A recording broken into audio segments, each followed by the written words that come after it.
What is up, my football family? What a draft that was. It is time now to break into each pick for every team and issue our 2020 draft grades for each team. Before we go any further, hit that like button down below, guys. I am not going to release the next division until this video gets 1,000 likes, so hit that like down below. And before we do start, I do have one quick thing I need to address because I get dozens of comments each year from people who come in, watch the video, then proceed to inform me, this video is stupid, you have no idea how these guys will pan out, why aren't you an NFL GM if you're so smart? First off, why'd you even watch the video in the first place? Second, no, nobody knows everything, including your team's general manager. Bill O'Brien just traded the best wide receiver in football for a bag of Doritos. The Jags took a punter the pick before Russell Wilson. The Bears passed on Watson and Mahomes for Mitchell Trubisky. So let's not act like the NFL is any better at this. But that's also like going into a Super Bowl preview show and saying it's dumb to analyze the game because we have no idea who's going to win. This is sports. It's analysis. We are doing predictive thought here. Look, every year teams screw up the draft, we look back saying, what the hell was that team thinking? And more often than not, we didn't actually need hindsight to tell us that it was a bad draft. So I'm here as someone who has spent countless hours evaluating these players, studying team building philosophies, historical draft data, attending the Senior Bowl, and it is my job to tell you who I personally believe did a good or bad job with the picks that they had. And hey, by the looks of it, I wasn't so off last year. So on to the AFC East. Again, guys, 1,000 likes will unlock the NFC West. Hoping to maybe get one more of these up tonight and then round out this thing a little quicker tomorrow. So I do appreciate your support here. Anyway, the Buffalo Bills going alphabetically here. So they're no first round pick here. They traded it for Stephon Diggs. We try not to factor that in here. But with the second round pick, they land AJ Epinesa, who I'm going to be clear, if they would have landed with their first pick in the first round with the 22nd pick, I would have still given this one an A. So to get him in the second round after landing Stephon Diggs, you already are doing an excellent job through this draft. But Epinesa replaces really the one piece that this team lost, and that was between Shaq Lawson and Lorenzo Alexander. Some really nice kind of versatile run defense, physicality, high IQ on the defensive end edge, whatever position you want to define it. And Epinesa is a great fit here. He instantly replaces what you had in Shaq Lawson. Now, he brings a little more to the table as well as a pass rusher. I actually think he is the most technically refined pass rusher in this class. That includes Chase Young. He sets up tackles very well. He understands what he needs to do to beat his man, even if he lacks some of that explosiveness. Doesn't have the elite upside as a pass rusher. That is why he fell here. But he has nice quickness as well when he does kick inside as a pass rusher, something they've done with Lawson and Lorenzo Alexander as well. So excellent fit here, A+. And then they take Zach Moss in the third round. And this goes hand in hand with a lot of things I've said about the Buffalo Bills. And I'm going to try to say this without ticking off as many Bills fans as possible because a lot of people are going to go to war for Josh Allen no matter what. And I like Josh Allen. I loved him coming out, but the reality is, and I think the Bills are very well aware of this, he has flaws in his game that I don't want to say hold this team back, but is something they need to be conscious of and limit his problems. That is accuracy as well as his just general processor and ability to kind of execute the offense efficiently and quickly. So with that, I think they know that running the ball, having a higher floor offense, not necessarily aiming for, the fences, having an elite offense. I don't think they're ever going to have that with Josh Allen. The efficiency, at least in the next couple of years, the efficiency just isn't there right now. And I think they're aware of that. So run the ball and, take a little pressure off of Josh Allen and then play great defense with picks like AJ Epinesa. So everything kind of goes hand in hand here. And I also don't want to tick off Bills fans by saying that this is a massive upgrade to Devin Singletary. I like Devin Singletary. He just doesn't bring that fear factor. Zach Moss, my number 5 running back in this class, is a beast. quite frankly, he is a better version than Devin Singletary at pretty much everything. He's bigger, faster, stronger, catches the ball well, all in the same, makes guys miss at a better rate, can run with power between the trenches, is more explosive. He just does everything better than Devin Singletary, and I think he's pretty much going to fully replace him. I don't see this as a 1-2 punch type of thing. I think it's just a pound-for-pound upgrade with Devin Singletary becoming a backup, and I think you might quickly kind of forget about Devin Singletary, which sounds harsh, but I think it's kind of the reality we're seeing here. But it's an excellent pick. And then they grabbed Gabriel Davis in the 4th round. Personally, reminds me a lot of Brashad Perriman, Marquez Valdez-Scantling, a tall track star that played wide receiver at a small competition, basically ran past everyone and caught go balls. Sometimes they would be dropped. I think Gabriel Davis basically needs to learn the position almost entirely. He's a good athlete and has some upside. I do like the fit. That's why it gets a C+. I had a 5th to a 6th round grade on him. He goes here in the 4th. I think with the deep ball ability of Josh Allen and the coaching staff here, the ability that he doesn't have to play right away, can sit behind a John Brown, he's got a chance. So I'll give it a C+. Then the Jake Fromm pick. You guys know I like Jake Fromm, so let's talk about how he fits here with the Bills. Now, I did back off of the Jake Fromm as a 1st-round pick thing a little while ago. I still think he's a guy that should have been a 2nd, 3rd-round pick, as a guy that has a very high floor, is a day-one backup that you can lean on in the event of injury, but also at 21 years old, takes great care of the football. I don't like to call guys game managers. A term I like to refer to as a point guard. Quick release, sharp processor, can distribute the ball, take care of the football, don't have turnovers, execute the short to intermediate passing game. That's how I view Jake Fromm. The arm strength, the problem with it, it's real. I do think it's a little overly heavily criticized. I think he has a good enough arm to be a starter in the NFL. Do I think he'll ever be a top 10, top 12 starter? No, probably not. So, worst case scenario here, we talked about how this team can win with a low ceiling offense and a high ceiling defense. Just take care of the ball, let the playmakers do the work and run the ball. I do think that if anything happened to Josh Allen in 2020, they can really come in with Jake Fromm and he can make some noise, almost Tom Brady style, to Drew Bledsoe. But if and when something happens, not even that, just if Josh Allen fails to develop, he's got those flaws. If you start to get tired of the inaccuracy, him not doing what he's supposed to do on a consistent basis, there's a chance in 2021 that Jake Fromm could be a starter here. Now, I'm not going to predict that it's going to happen. I don't think it's likely. I like Josh Allen. I think even with his flaws, he's a top 20 or so quarterback and is not going to lose his job to a Jake Fromm. But you have that kind of ammunition, someone to kind of consistently push him up. So I like the pick. In the 5th round, why not make this move? So a little unfortunate for Jake Fromm. He's probably never going to get that true opportunity to start, barring anything crazy. But it's a good pick for the Buffalo Bills for sure. Then they take a kicker in the 6th round. I just personally would not be drafting special teamers in the draft. I would be signing them. But they do it. This is a deep roster. If they like him, I guess, like, if you can get a cheap kicker for 4 years, there's some value in that if he's good.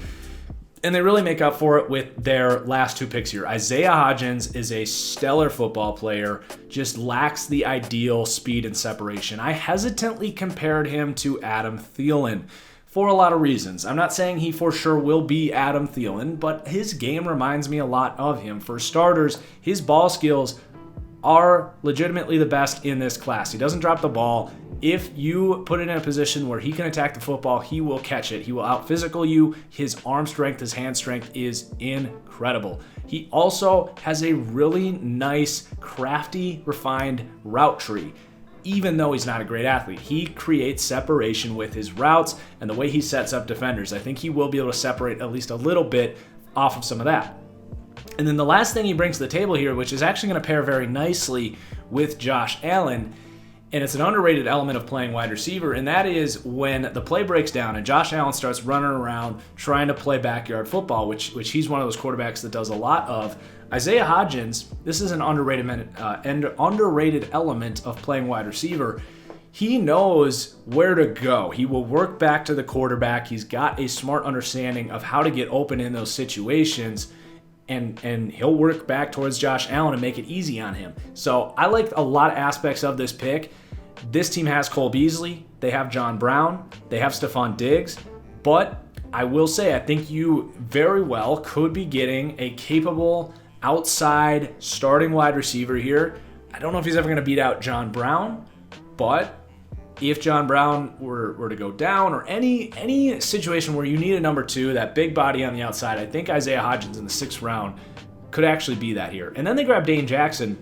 I just like him as a football player. At a 4th to a 6th round grade on him. Corner is a need for the Bills as far as cornerback depth. So to get that here in the 7th round is a steal. He's a versatile guy.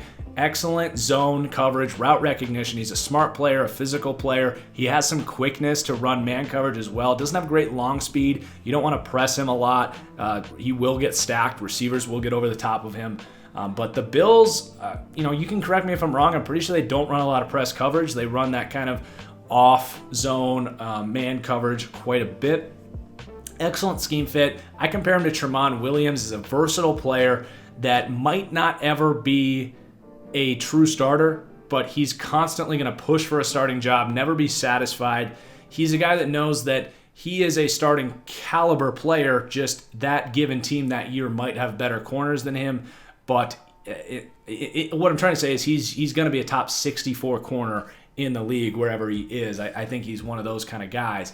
So I really like Dane Jackson here to the Buffalo Bills. All right, so the Bills draft was really nice. The rest of these classes, there's a little bit more to kind of nitpick. So the Miami Dolphins had a ton of picks here. So the Tua pick, I've really talked about this a lot. My Tua takes are out there. I was not as impressed by his film for a variety of reasons. You guys can go back and check that if you want to know why. And he's got the injury concerns. At the end of the day, I am lower on Tua. I recognize that. He has potential. I think at his best, I think of like rookie Baker Mayfield as a very good pro comp for Tua. He's got the upside. I have very large questions about the injury stuff. Ultimately, they didn't have to trade up for him.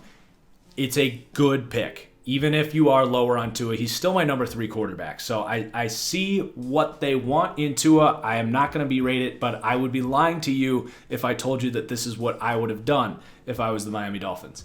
Then at pick 118, they take Austin Jackson, who to me was not the best tackle available, but it's not far from it. I will say, with the tackle depth here between Jackson, Pert, Josh Jones, I might have gone with a better impact defensive player here and then maybe gone with the tackle later, but you're getting a little nitpicky there. It's a good-ish pick. I'm just not jumping out of my seat excited for it. He's also incredibly raw.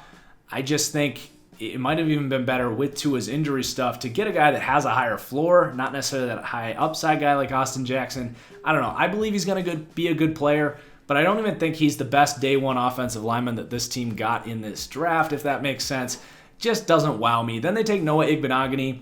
Decent pick. He's going to start in the slot. I like the player. He's going to run a lot of man coverage. It's a good scheme fit. Not a terrible pick, but I'm still not feeling great about this offensive line and how they're shaping up. Also, that free safety position is a big mess, and it's really hard to get those free safeties. If you could have gone like an Antoine Winfield there, I think it would have been a more impactful pick to round out that secondary better. And then you grab Robert Hunt. Again, I'd be lying to you if I told you that Robert Hunt was the best pick, in my opinion, for the Dolphins there if you're going to go offensive lineman, which I think they absolutely had to.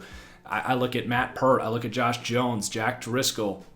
I just can't fully endorse this pick. I thought he was a 3rd-round prospect, a guy that might be best suited to play guard. He could start at right tackle. I just don't feel nearly as good about him starting at right tackle as I do about a Matt Pert or a Josh Jones.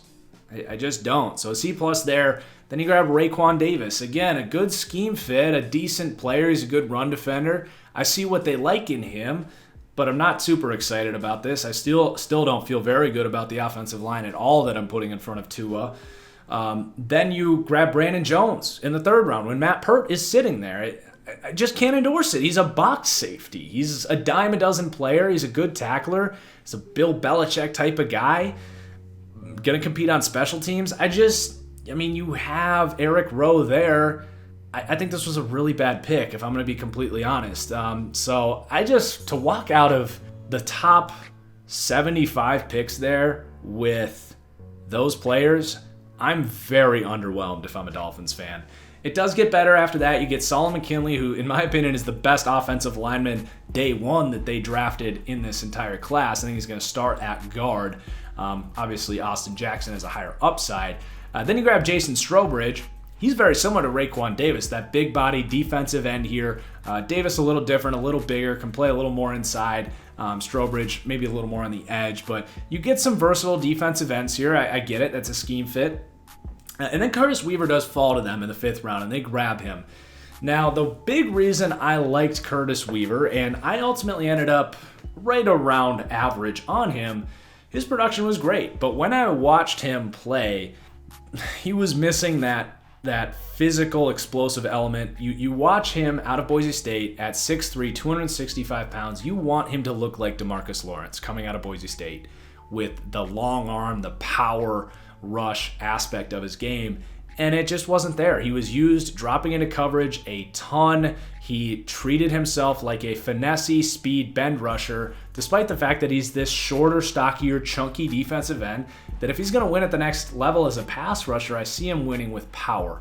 And he falls here, I think in large part because the NFL didn't like that he didn't really put on muscle at the combine. He still looked a little, I don't want to say overweight, but just he didn't look like that freak athlete type, you know? He looked a little chunky, a little too much meat in the trunk, if you know what I mean.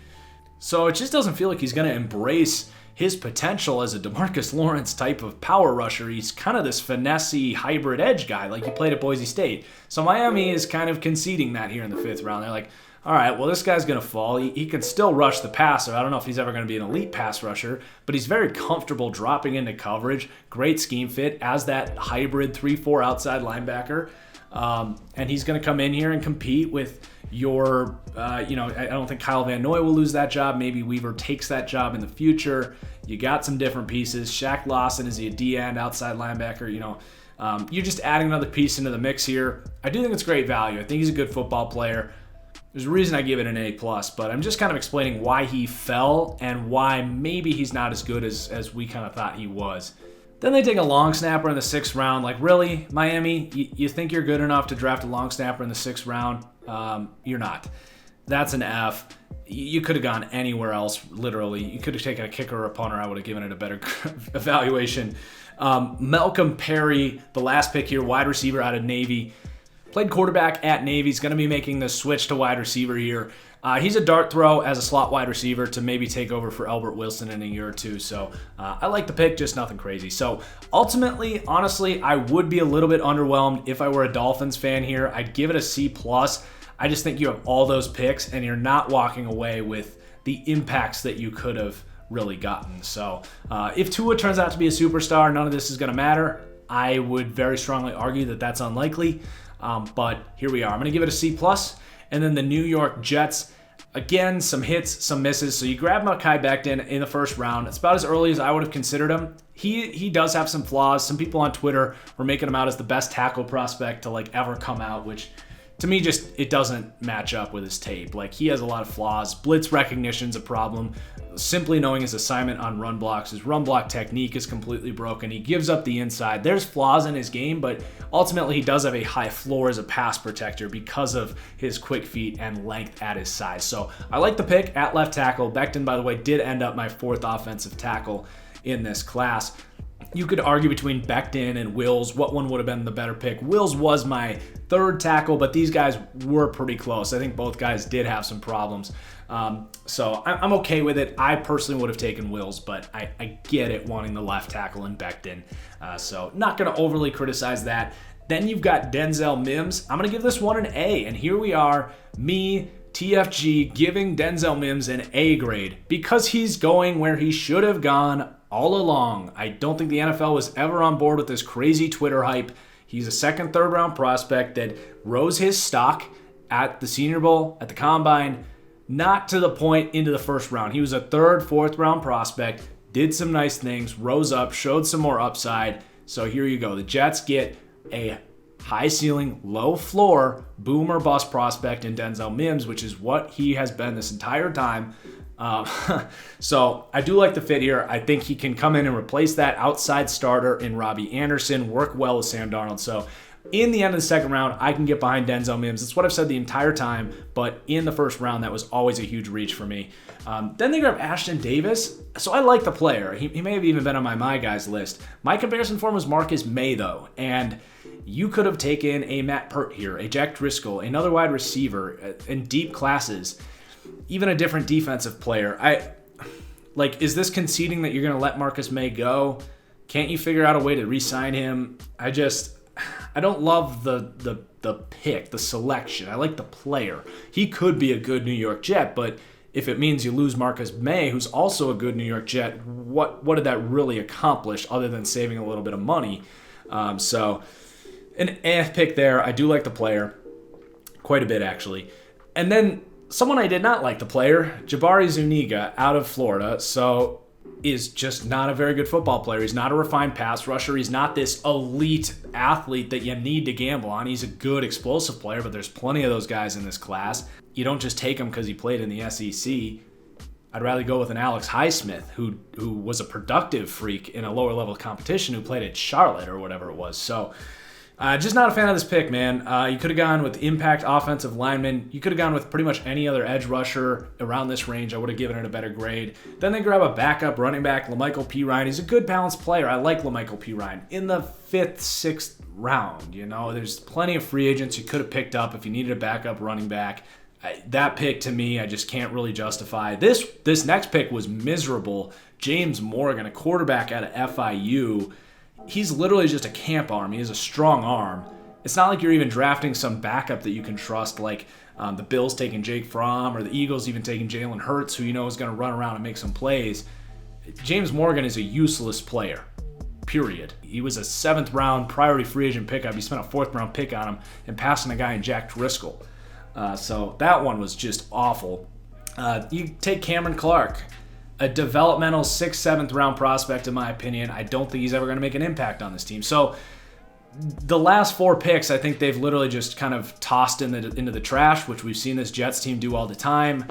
I thought Joe Douglas was better than this, to be honest, and maybe these guys prove me wrong. I don't know. Maybe it's just the curse of the Jets. I think Joe Douglas is a much better general manager than they've had in years past, but I can't sit here and defend those picks. Then they take Bryce Hall, which was a good pick. He was falling. He's got injury concerns. They clearly want to go more zone covers. They sign a guy in Pierre Desir. So he's going to compete and potentially start, which really saves those last 4 picks for me. And then they take a punter, another F. Like, why? You do not have the roster to justify taking a punter in the 6th round, New York. So this was a really hard one for me to grade because I look at these picks. You're getting Mekhi Becton and Mims, who I think are starters. I think they're good picks, good players. Then you take Ashton Davis, who I think is a good player, but not a need. And then you take Bryce Hall, who's got a chance to be a 5th round starter at corner. So you are walking away with some starters, but we're sitting here yet again. They barely provided the help for Sam Darnold that I think he deserves. I mean, Becton and Mims are nice pieces, but they could have done more. Better offensive linemen, better playmakers, better running backs, frankly. Like, I can't ignore when there's really good prospects, in my opinion, that you just completely pass up in the mid-rounds for pretty much useless prospects, in my opinion. So I do give it a C. They did some nice things. You might walk out of this with some good players, which would be a good thing. But I can't really defend this draft as a whole. Then we got the Patriots draft, which was a total Belichick draft here. They grabbed Kyle Duggar, excellent tackler, great athlete, going to play the Patrick Chung role whenever you are done with Patrick Chung, who's definitely on his last legs, whether it be as a player or I know he had that weird legal situation. So at any moment, Kyle Duggar is ready to take Patrick Chung's job. I think there's a good chance that he actually just beats him out straight up. He's a really good player, really good strong safety. I compare him to Adrian Amos. And then I kind of called this. I said the Patriots would be taking 2 hybrid edge outside linebackers in the mid rounds here. And here you go. They take Josh Uche. They take Anthony Jennings. Excellent complementary skill sets here. These 2 guys, I think, will start replacing Kyle Van Noy and Jamie Collins. Josh Uche, the better athlete of the 2, does have some pass rushing upside. There's a reason I had Josh Uche as an edge on my draft board, and I had Zach Bond as a guy that needed to be more of a 3rd round pick, linebacker conversion. I think Zach Bond got some unjustified hype that Josh Uche was not, because I think Uche is actually a better athlete and a better pass rusher. I think Uche was everything the prospect that Zach Bond was. So Bill Belichick going in favor of Josh Uche. Zach Bond does end up with the Saints, where he is going to make that conversion to linebacker as a third-round pick, as I predicted. Back to the Patriots, though. Josh Uche, I think, is going to come in here as a rookie and be almost everything that Jamie Collins was for this team. He has the pass rushing upside. He has the athleticism and coverage. Belichick is so good at scheming these guys up out of that edge position that confuses quarterbacks very consistently. So I love Josh Uche. And then Anthony Jennings, my comparison for him was Donta Hightower. And he lands here next to Donta Hightower, who's getting up there in age. So I don't know if Jennings will start right away for sure. I think there's a very good chance he does. Jennings, to me, is a much better pass rusher than he gets credit for. He's one of the better power rushers in this class. And I'm sure Belichick saw it on tape, and that's part of why he likes him. But I think as he's in here, he's one of the better actual pass rushers of these kind of hybrid outside linebackers than he's had. You look at guys like Van Noy and Jamie Collins. I think Anthony Jennings, with that power rush ability, actually brings an element from these players that he didn't have last year. Pass rush is very important in the NFL. I think Belichick might find that he likes it from these guys more than he even knows. So that'll be interesting to see that all play out, the competition at outside linebacker between these guys. But I think all three of those picks were great fits that are going to help this defense probably in 2020. But then you grab Devin Asiasi at 327. Reminds me a little bit of the Josiah Deguara pick for the Green Bay Packers. You don't really need to do it. I will say I have Asiasi rated higher. He's much better blocker as a true tight end. Think Dwayne Allen. The Patriots want that here, so they end up taking it. They know that's what they want, and he's good at it. So while it was a reach, I think it made some sense. And then Dalton Keene was actually on my guys list. Probably wouldn't have been on my guys list as a third-round pick, but was a guy that fifth round I would have been saying, hey, let's take a chance on this guy. It's not a good tight end class. He is an excellent athlete and definitely kind of a guy that we don't really know. He's got untapped potential. He didn't play a lot at Virginia Tech, but he moves really well. So if you're going to get a mismatch problem to complement your new blocking tight end and Devin Asiasi, grab Dalton Keene, see what you can make out of him. So I didn't hate that pick. I actually gave it a C+. I kind of believe in the player a little bit. Then they grab a kicker. Come on, Bill. You don't need to do this. Don't do this to your fans. You don't need a kicker in the fifth round. But they did make up for it. They grabbed Michael Onwenu. Was my fourth guard on my board. I think he's kind of that big mauler type. He doesn't have the quickest feet. I don't think he's ever going to be an elite guard, but you can correct me if I'm wrong on this, Patriots fans. I'd love it if you would, but I believe the Patriots run a lot more kind of inside zone, block the guy right in front of you, not like the outside zone, move blockers type of thing. I just think Onwenu is a good fit here and is a guy that is going to compete at guard down the road. And then they grab a couple offensive line shots with guys like Justin Herron, Dustin Woodard on day 3, at the end of day 3, and a total Belichick linebacker in Cash Malula, who I've never heard of, I'll be completely honest. So a Belichick pick there for sure. So ultimately a C+. While I do like some of these players, I think they're good scheme fits. They filled needs. With all these picks, I can't really look at this and say they got some incredible impact.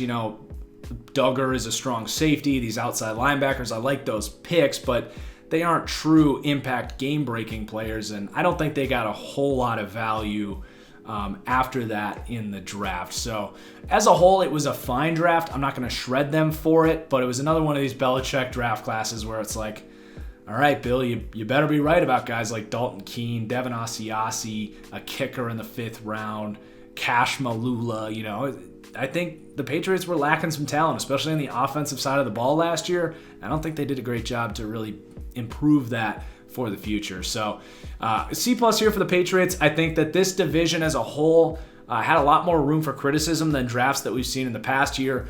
So drop a comment down below where you agree, where you disagree. Again, hit that like button. Once this gets to 1,000, I'll try to have that NFC West video ready for you this time. No promises.